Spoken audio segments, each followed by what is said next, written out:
প্রিয় বন্ধুরা, এই মুহূর্তে আমি কুমারচকের সম্পর্কে সবথেকে বড় বন্যাজনিত আপডেট নিয়ে আপনাদের সামনে হাজির হয়েছি এক্সপ্লোর অনবদ্যতে। একেবারে গ্রাউন্ড জিরো থেকে আপনাদেরকে রিপোর্টিংয়ে তুলে ধরছি, একদম অ্যাকিউরেট, নিখুঁত আপনার এই মুহূর্তে কুমারচকের বাঁধের পরিস্থিতি ও স্লুইস গেটের অবস্থা। আজ সকাল 6টা পর্যন্ত কিন্তু কুমারচকে কোনো ধরনের নদী বাঁধে ভাঙন দেখা যায়নি। সব থেকে বড় খবরটা আপনাদেরকে দিলাম। আর তার সঙ্গে যে স্লুইস গেটটা আপনার তার যে দরজা ভেঙে গেছিল, সেই দরজা দিয়ে কিন্তু এই মুহূর্তে রূপনারায়ণের জল হু হু করে ঢুকছে। তবে প্যানিক বা খুব একটা চিন্তার কারণ নেই।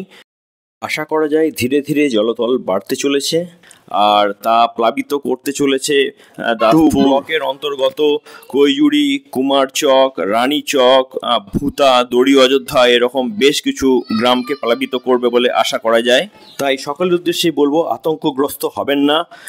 এই মুহূর্তে নিরাপদে থাকুন, সুস্থ থাকুন আর সতর্ক থাকুন। আর দেখতে থাকুন এক্সপ্লোর অনবদ্য বন্ধুরা। টাটা।